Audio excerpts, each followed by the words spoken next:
saying, if you get a Porsche, don't go ride around in a Porsche to go show off. You get the money. By the time you sell 4 or 5 Porsches, you could go buy yourself a Porsche. Damn. So why would you ride around in a stolen car? Yeah. Now me, when I first started, I had a stolen car. That's how I got in.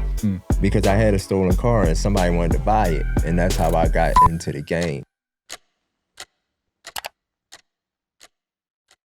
All right, guys, got a fun one today. Most wanted car thief in America, Skinny Keem. Let's go, man. What's up? What's up? These days, you're living a much quieter lifestyle, though, right? Yeah, I'm trying to. You always wanted to be a criminal, though, growing up. Yeah, I just didn't know what criminal I wanted to be, what type of criminal I wanted to be. I grew up like following Joey Molino and all the mobsters and stuff like that, mob movies and things like that. Did you ever want to work like with the mob as like a, what do they call them, acquaintance or? No, not really. I was cool with this guy that was like cool with Joey Molino. His name was Tommy Hill. He was a rapper in Philly. So I was young, but I used to be and I used to rap, so I used to always be around them. Used to see him with his bulletproof vest on and all that, so that got me into wearing bulletproof vests and wanting to be in the streets. But I was smart in the streets, though. Yeah. I mean, you have to be to survive, right? Yeah. Not a lot of people make it out. No, not at all. And I'm sure you've had a few sketchy near-death experiences. Yeah. How many? A few. I can remember this one time I was in my X5, and my X5 was bulletproof. And I was like gang warned in the neighborhood, and I would troll the people that I was gang warned with. So I went by trolling this one dude, and he was like a real black dude. He was like black, and he was standing in the cut. He was standing in the dark, but I could see him. Every time I rolled by, I just rolled by with my music blasting. And the last time I came by, he just walked out. He walked out the cut and put the gun in the car. And the gun didn't shoot though. And so I had my homie in the car and I pushed him down. And the whole time I'm pushing the gas, I'm pushing the brake. So the car is just sitting there and he got the gun in the car. Damn. Yeah, but thank God. I don't know what happened. I don't know if the gun jammed or he just didn't shoot, but he had it right in there. Holy crap. Yeah, then I got in a police chase after that. It just was crazy. Was that in Philly? The police chase? That was in Philly, yeah. Did you get away? Yeah, I got away, but Damn. I lost somebody's pistol that I had. So shit. I feel like most police chases end up in them getting caught. Yeah, no, I was boogie. I ain't never really get caught at nothing I did for real. Yeah, because your plates, you wouldn't have. I saw you on another podcast. You wouldn't have a plate on the back, right? On yeah, but this was before I started the stolen car thing. Oh, okay. Yeah, this X5 was paid for. Yeah, this before I started the stolen car. So how old were you when you started doing the car stuff? 25, the end of 25. About to be 26 years old. Yeah. You got good at that. Yeah, I got good fast. Did you have a mentor, or how did you figure out the game so quickly? I can't even say it. The money. I wanted a lot of money, so I came up with a way to get a lot. I was only getting like $700 for a car at the time when I first started. And then I got up to getting thousands to 100,000s. Then I made it to $1 million. Damn. Yeah. How much planning went into each time you stole a car? At first, I used to be so precise, but then once I got the hang of it, it'd be easy. I get a phone call in the morning. They got a car. I go sell it. Damn. So people would tip you off if they saw a car was parked for a few days or something? No. So I had like 26 people. I had like 26 acquaintances, 26 for the first round. And they would bring me cars like every day. So you figure 26 people bringing a car every day or throughout the week, that's a lot of money. So that's how I was doing it. Oh, so you were like at the top and you just had people doing it for you? Yeah. Sometimes I would go out, but I was mainly at the top. I was like the broker. I could find the money. I could find the buyers. So I would go to different cities and different states and I would find buyers. Yeah. So I had buyers all over. Yeah. Do you think people are still doing that right now? Yeah, but they getting caught so fast. They don't got the knowledge. I think they just want the fast cash. They don't even care if the people get their product. They just want to get the cash. And I cared about my clients. It was like I was running it like it was a Fortune 500 company. Like it was a company. I was running it. Yeah. I was running it just like it was a company. I'll never get in the luxury car. The Tri-Light from TheraSage is no joke. Medical grade red and near infrared light with 3 frequencies per light, deep healing, real results, and totally portable. It's legit. Photo biomodulation tech in a flexible on-body panel. This is the Tri-Light from TheraSage and its next level red light therapy. It's got 118 high-powered polychromatic lights, each delivering 3 healing frequencies, red and near infrared from 580 to 980 nanometers. Optimal penetration, enhanced energy, skin rejuvenation, pain relief, better performance, quicker recovery, and so much more. TheraSage has been leading the game for over 25 years, and this panel is FDA listed and USB powered. Ultra soft and flexible and ultra portable. On-body red light therapy I use daily, and I take it everywhere I travel. This is the Thera O3 ozone module from TheraSage. It's a portable ozone and negative ion therapy in one. It boosts oxygen, clears and sanitizes the air, and even helps your mood. It's a total game changer at home or on the go. This little device is the Thera O3 ozone module by TheraSage, and it's one of my favorite wellness tools. In the sauna, it boosts ozone absorption through your skin up to 10 times, oxygenating your blood and supporting deep detox. Outside the sauna, it purifies the air, killing germs, bacteria, viruses, and mold, and it improves mood and sleep with negative ion therapy. It's compact, rechargeable, and perfect for travel, planes, offices, hotel rooms, you name it. It's like carrying clean energy wherever you go. This is a Thera H2Go from TheraSage, the only bottle with molecular hydrogen structured water and red light in one. It hydrates, energizes, and detoxes water upgraded. The Thera H2Go from TheraSage isn't just a water bottle, it's next level hydration. It infuses your water with molecular hydrogen, one of the most powerful antioxidants out there. That means less oxidative stress, more energy, and faster recovery. But here's what makes it stand out. It's the only bottle that also structures your water and adds red light to supercharge it. It's sleek, portable, and honestly, I don't go anywhere without it. Car rental space, I hear these stories of their cars getting stolen. Yeah. And they wake up and the AirTag says it's in Mexico. Yeah. Within 12 hours. Yeah. See, mine was going like way overseas. So it was taking 3 weeks to get there. So damn. Yeah, so it'd be parked or it'd be in a container for a little while until they ready to go. Yeah. Yeah. I feel like it's harder now with all the cameras and No, you don't think so? No. Really? It's not. It's not about getting the car. It's about getting the car out the country. That's the hard part. Yeah. Okay. So if I take your car, you're not getting it back if I get it. I don't care if it got a tracker. I don't care if it got GPS. I don't care if it got somebody sitting in that motherfucker. You ain't getting it back. If me and my team got that car, it was gone. The only reason why they found 56 cars is because somebody gave me up. Damn. That's the only reason why they found 56 So cars. if no one snitched on you, you think you could have kept doing it? I got caught and then, I got told on, they got me, and then I did it for another 7 years without getting caught. So I just gave up. I just woke up one morning and was like, I don't want to do it no more. I'm going to just go and try to sell my story now. You had a good system. What made you give up? Did you start feeling bad or? No, my friend passed away, and yeah, I did. Like when he passed away, it was like a lot of emotional things happening. Like, because people was getting their cars took, and I never thought about nobody, mental anguish on it. Yeah. I just thought about the money at the time because I was young.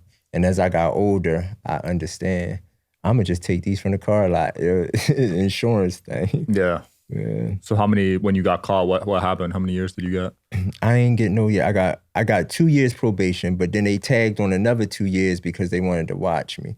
They only got me for 8 months. Damn. Yeah. Out of the 7 years, they only locked me up for 8 months. Holy crap. And they never caught me doing anything. I just gave myself up. I just was like, all right, fuck it. They put the charges on me and I just took the charges. I could have beat it in court. Wow. But I wanted to save all my friends.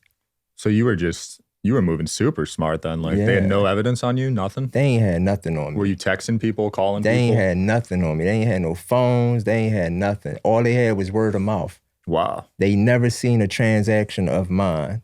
They didn't subpoena your phone records or anything? Nope. They couldn't find the phones. When they came in my house, I had my phones up on the up on the cabinet. I don't know why they didn't look, but they just found money wraps and they found a gun in there. That was it. They ain't get nothing from me. Damn, bro. You were moving hella smart. I'm Nothing. impressed. Like, that's a skill. Yeah, nothing. They ain't getting nothing from me. No phone records, no nothing. If you're building something, doesn't matter if it's a business, a brand, or just a better version of yourself, then you already know. The work never really stops. Your brain is always on. Ideas at 2 a.m., problems at 3, plans at 4. But here's the truth. If you never shut down, you're going to crash fast. That's why I use Sambrosa. It's not hype. It's not some trendy sleep hack. It's a legit syrup that helps you fall asleep when your brain won't let you. You take it and 20 to 30 minutes later, you're out. Not groggy, not drugged up, just to sleep like you're supposed to be. Then you wake up clear with no brain fog, no dragging yourself out of bed, you get your hours in, and you actually feel like you slept. Sleep isn't optional, it's not self-care, it's strategy. If you're not getting it right, you're leaving energy, focus, and money on the table. Sambrosa helps me sleep, it helps me execute, that's the only reason I talk about it. You want to get ahead, start by getting real rest. Check out the link below in their website, www.sambrosa.com. Just somebody, if he would have took the stand and you know said it, but I didn't make him take the stand. I just pled guilty because I knew I had all my friends, everybody that was taking the cars from me. I didn't want nobody else to come down, so I just was like, all right. And it was only 8 months. What I would have did, a month in jail, it wasn't nothing. I don't even got no record. I ain't had no record at the time. Yeah, it's not bad at all. So you were mixing friendship and business, though? Yeah, I was, because I wanted everybody to eat. So if you came to me, I would think that you was a real friend and wouldn't hurt me. Or so the one guy that snitched was a friend of yours? Yeah. Damn. He was a friend. So that one must have hurt. Yeah, but after that, I seen him out. I shook his hand, and I just was like, it's the game. I don't think snitches and all that, you playing the game. If you're playing the game, you know what's going to happen. So everybody got consequences. It's inevitable, right? Someone's out of 26. I'm surprised only one did. Yeah. No, it was a couple, but I'm actually on me because I didn't deal with the people that he had with him. That was his people. Like, so everybody would have a clique with him. So if I got 26 people, them 26 people got a whole crew behind them. So I had hundreds of people probably bringing stuff. God damn. Yeah, because it's, let's say like you was somebody that was bringing me one. Now you got a whole crew behind you. So you got a crew of 5 or 6 people. Yeah. That's bringing it to you, and then you're bringing it to me. And was this all throughout the country or certain cities? It was cities. Cities, yeah. Yeah, that makes sense. Well, Miami, Baltimore, DC, Ohio, Delaware. It was just all over, and they was all bringing them. Maryland. Damn. Because you want to be close to a port, though, right? So you could ship it. No, we drive them up to Canada. What? Yeah, we drive them up to Canada, and you could cross the border, even though you're. Once it's there, you know, you got people in that's getting money to do things. That's how they was getting out the country. So if you at the port, you got somebody that's taking that bribe at the port. Damn.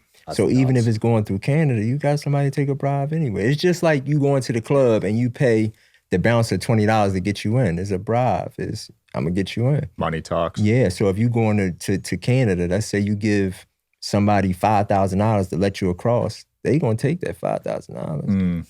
They probably getting paid, what, $20, $30 an hour? So somebody coming through with a car, just, honey, take that $5,000. Yeah. You going to let them go. Did you want to evolve from cars ever, or were you happy just doing cars? I was happy just doing cars, but when we had got took down, well, I didn't get took down in the first container situation, but I wanted to hide my money into construction. But I lost all that money. Damn, in construction? Yeah, they kept it. So you would pay the developers? Yeah, developers overseas. I was doing it overseas. And they just kept it? Yeah, because the cops ran down on everybody and they halt the operation for 9 months. So them 9 months, in between them 9 months, I thought I was hot. Well, I knew I was hot, but they still couldn't get me on nothing. So what I did was I went to a college that my ex-girlfriend was going to college. So I put on some scrubs and stuff, and I went to her school and I did nursing class for free. I used to just go in there and sit down, book bag. That's crazy. So you weren't even registered as a student? I wasn't registered or nothing. I just go in there, sit down, You know, hi, how you doing? These classes are so big, you could easily do that still. But it wasn't, the classes wasn't that big though. They were small. I used to be in the computer room and everything. Like I just walk around. That's crazy. But that's how I was in the game. I would make myself noticeable so you would. Shout out to Northwest Registered Agent, today's sponsor. Starting your own business should be exciting, not overwhelming. I've been there and I know how fast things can get complicated. Imagine getting it all done, your entire business identity in just 10 clicks and 10 minutes, seriously. With Northwest Registered Agent, you get more privacy, more control, and real experts who've been doing this for nearly 30 years. Whether you're launching an LLC or starting a corporation, Northwest forms your business for just $39 plus state fees and gives you the support you need every step of the way. If you need a website, a local business address, trademark protection, they've got you covered, all in one easy account. And here's the big one. You could protect your identity by using their address instead of your home. Want more? Their premium mail forwarding gives your business a professional presence while keeping your personal info secure. Don't wait, protect your privacy. Build your brand and set up your business in just 10 clicks and 10 minutes. Visit northwestregisteredagent.com/social hour and start building something amazing. And notice me. So I would walk around with flip-flops on. Like I would just, you know. They say hidden in plain sight. Yeah, I was in plain sight. And I used to tell people like, yo, I'm the man. And you know, don't nobody believe when you say that. So ain't nobody believe me. So I just continued to do what I was doing. Yeah. When did you know you were hot? After they broke in my house and took $1 million. Who did? I don't know. It had to be a friend because the FBI brought me down like a year later to ask me about it. And they had all these people I knew, they had them spread across the table. Damn. Yep. Just like the movies. Yep.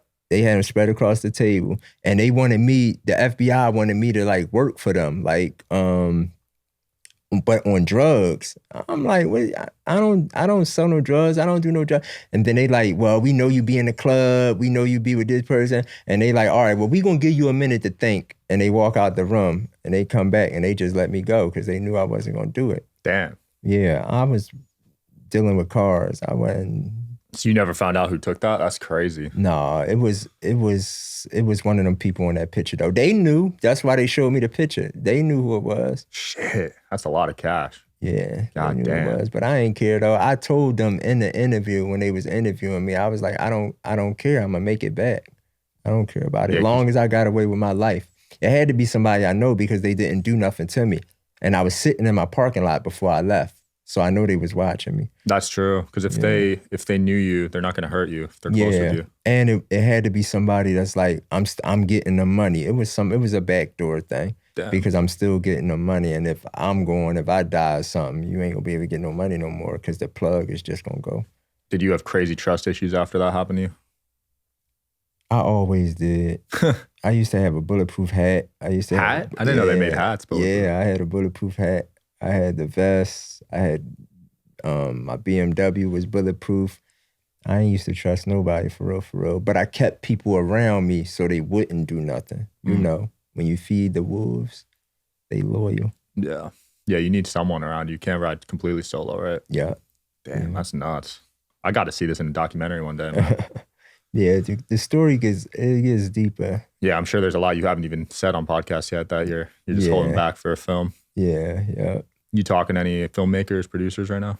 Well, I was in an option for 2 years with ABC Signature, Disney, and the writer strike happened. So they put that on the back burner. Damn, bad timing. But it's called Off the Rims though. You could Google it. It's on the internet. You got an itch to get back into that lifestyle ever? No, but if I got back into that lifestyle, I don't think it'd be crazy out here no more. I don't think that these people would be like running around crazy like they are because they just half cocked out here. They just taking cars and don't even know what to do with it. If you see my DMs, is crazy because they would do it and then hit me up. Like, I'm like, yo, I'm not in the game no more. Why would you take the car if you can't sell it? That's why I say it's easy to get the car, but it's hard to sell it. Yeah, the hard part's finding the buyers, right? Yeah, that's the hard part because they gotta trust you. You dealing with hundreds of thousands of dollars. I used to make them come meet me and give me $100,000. Yeah. Yeah. So. Well, cars are probably harder to steal now though, right? No. They're not? No, it's the same. It's the same. It ain't gonna change. It's just that people out here half cocked, like I said. They just running around doing anything, thinking that it's harder than what it is, but it's really easy. You probably can't steal the electric ones. I want to say something, but I ain't trying to get myself in trouble. No, because I'm just saying. Anything can go, but they don't want that electric over there. They don't want electric cars over there. Shit, half of the towns don't even got electric. They don't have the chargers. Cars. Yeah, but if I was in it, I could get whatever. Electric, whatever. Damn. So hot wiring still works on those? Like, no, they don't hot wire. All you need is a key. Yeah, I guess. No hot wiring. I never hot wired. I never sold a car that was hot wired. I never did that. I used to sell a car with the plastic on it. Damn. Yeah. And I had like this little spot in Southwest. So the back, it was 61st Street. So in the back, it was like nobody would really go back there. I used to have cars lined up back there with the white plastic still on it, brand new. Crap. Just waiting to be sold. That's straight from the dealership. Straight from the dealership. That's crazy. Yeah, someone tried hot wiring my car. What, was it Honda? It was a Santa Fe Hyundai. Oh yeah, see, they just wanted to ride around. Yeah. I wanted the money. I would never drive them unless I was going to a drop. That's the only time I would drive them. And I would try to instill that in the young dudes that was, not even gonna say working for me, but that was in the organization. I used to try to instill that in their brain. If you get a Porsche, don't go ride around in a Porsche to go show off. You get the money. By the time you sell 4 or 5 Porsches, you could go buy yourself a Porsche. Damn. So why would you ride around in a stolen car? Yeah. Yeah. Now me, when I first started, I had a stolen car. That's how I got in.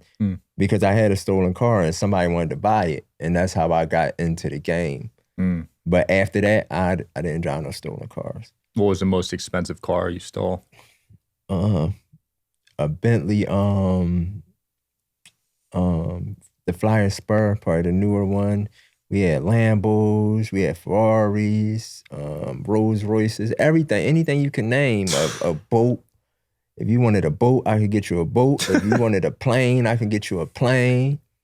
Only thing I probably didn't even have a request for was a train, but if the tracks go there, I could get it. Anything I can get, because all I would have to do is make a call. I don't care if it was an insurance job. If you wanted it, I can get it.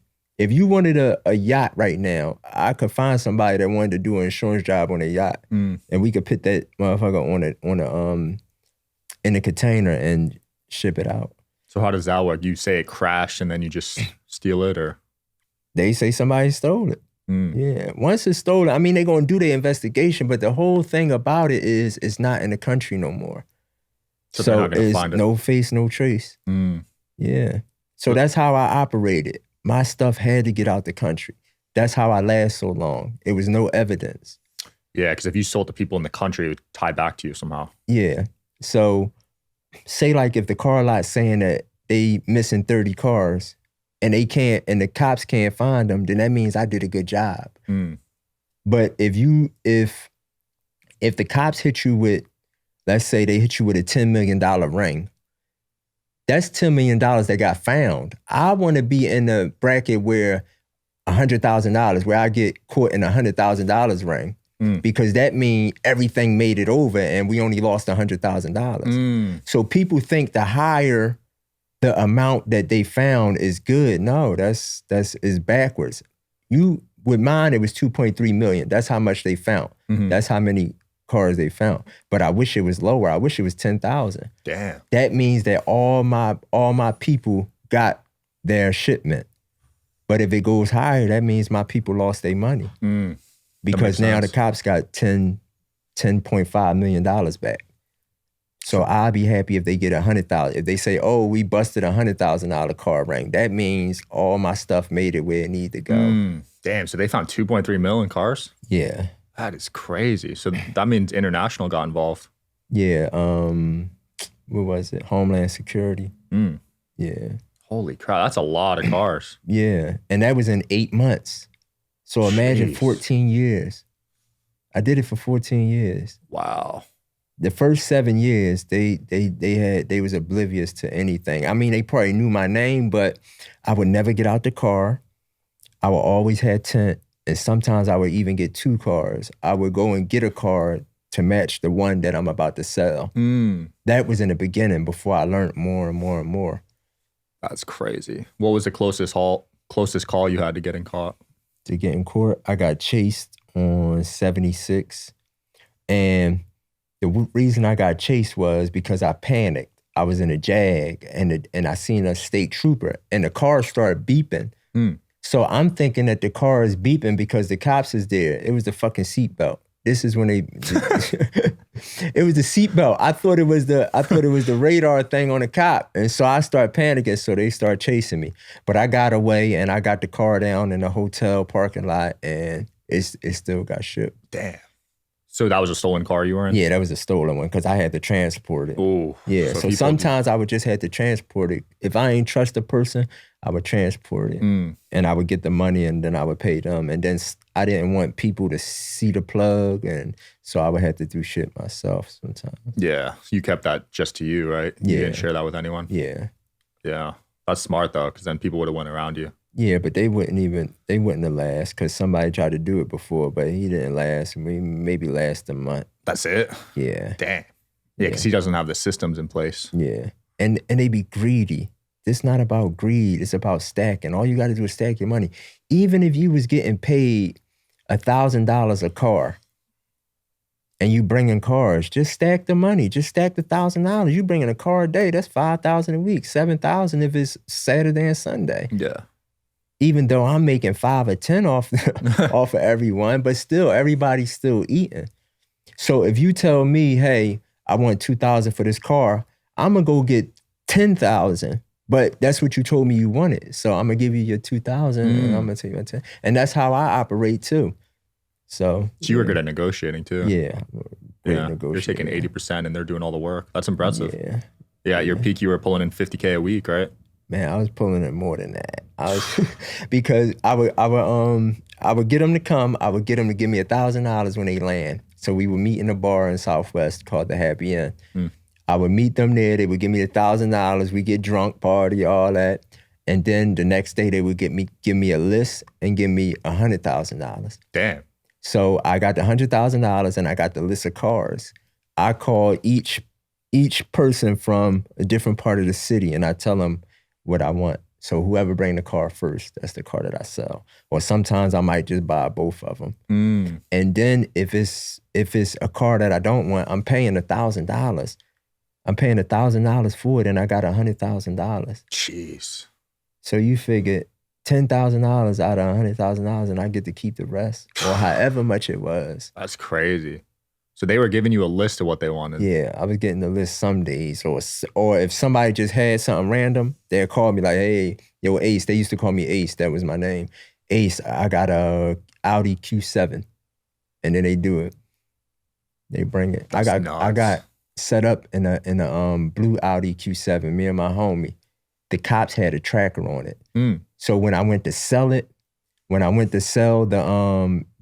Audi, we couldn't start it. And I'm like, why the fuck can't we start this joint? Whole time we was being set up, we was being watched, filmed, taped, all that. Damn, that's when the Snitch came in? Yeah, that was two people I know set me up, but I don't care. Damn, so they just pulled up and arrested you on the spot? No.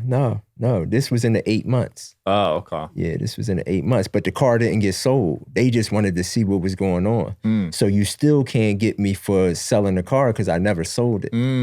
You were just inside of it. Yeah, I was inside of it trying to start it and stuff like that. They just wanted to see who I was. Yeah. Well, back in those times, there weren't as many trackers, right? It wasn't like as common as now. No, so we didn't take Hummers and we didn't take Escalades because they had the OnStar. But what people don't know is, and I shouldn't be saying all this, what people don't know is that the car lots don't program the cars. They don't program the GPS in the cars. So hundreds of cars was going missing. Damn. So when the car come off the boat, the car is just a computer. It ain't, you know what I'm It's saying? not programmed yet. Yeah, it's not programmed. So you could just drive, or, you know what I'm saying? Ain't nothing really programmed on it. So that's the best time to go for them, when they're coming off the boat. Yeah, when they're coming off the truck. And they being put. That's why I said, now that goes back to what I said. I used to have the cars with the white stuff on it, with the paper on it. Yeah. Yeah, stuff in the window. Yeah. That's smart. I saw one clip. You stole an excavator? Yeah. That's insane. Somebody wanted an excavator for diamonds because they was digging up diamonds in the jungle. And them joints just be on the side of the road. And like I said, the object of the game is to get the motherfucker out the country before anybody know. That's it. So once it's on that boat, you're good. Yeah, once it's on that boat. Sometimes once it's in the container, it's good because the container is so solid. Yeah. So when I got arrested, it wasn't because when I got set up, they had the X5, they had it inside a container. So I thought that it was a tracker at first, well, it was a tracker, but I thought it was a tracker from like the car company, but it was a tracker from the cops. So the cops already knew where the car was going. It wasn't because it was in the container that they found it. They had a fucking tracker and they was watching where it went. So they were allowed to open the container? Yeah, the container was parked on the regular street. Oh, in the hood. Damn. Wow. It was parked on the street. Like they drive them motherfuckers right up in there. Right around the corner from the police station. You were that close to the police station? I used to right-hand the guy. I used to be in New York. I would come off of, it had to be George Washington. I would come off George Washington. I think it was Jerome Ave. I'm not sure if it was Jerome Ave. Somebody correct me if I'm wrong, if y'all see this. But I used to make a right off of off the George Washington Bridge, make a right, then make a left. And I would sell my cars right there, and I swear to Jesus, the police station was right here. You were just so confident. Police station right here, and I would be selling the car right here, stolen. Hidden in plain sight, like you said. We driving from Philly to New York, and I did that plenty of times. Nothing ever happened. That's crazy. You ever get family involved, or you were just moving on your own? No, ain't nobody know what I was doing. Really? None of my family would know what I was doing, and the people that was working with me, they wouldn't tell nobody except for the ones that told the cops. But yeah, but nobody knew. Nobody knew. Everybody thought I was a drug dealer, or they thought like a girl was taking care of me. One time they said I was making money in the basement, like counterfeit money. That's how much money I had. That's crazy. Yeah. That must have been hard to keep to yourself. No. Not tell any family? No, it wasn't. Really? No, I just didn't never tell nobody. Until it came out on the news, that's when people knew. That's when they was like, oh, that's what he was doing. And then. Were you flashy with it? Yeah, I was flashy as hell. I always had like cars and designer. Yeah. No designer. I wasn't wearing design. I mean, I wore Gucci every now and then to go to a party, but I used to be in the hood. I used to be like Rick Ross, and I never even seen Rick Ross' story until, recently. But I used to be like him. I used to have flip-flops on. Everywhere I went, I had flip-flops, and I would wear like tan khakis and a regular shirt, unless I was going out of town or something. But I had like jewelry and stuff. But I wouldn't wear it unless I was going out. I had a nice watch and stuff like that. So you just spent most of the money on cars? Yeah, or I just hit it. I love it, man. Yeah, or I just hit it. Dude, this has been cool. Anything else you want to close off with here? Anything you're working on right now? The documentary, I'm working on my book. My book should be coming soon. I don't want to release the name of it yet, and I'm working on the documentary, and I got a few people that I'm trying to, score a deal with to get the series actually done. 50 Cent, if you're listening to this, I try to reach out to you. Please reach back out to me. Hit him up.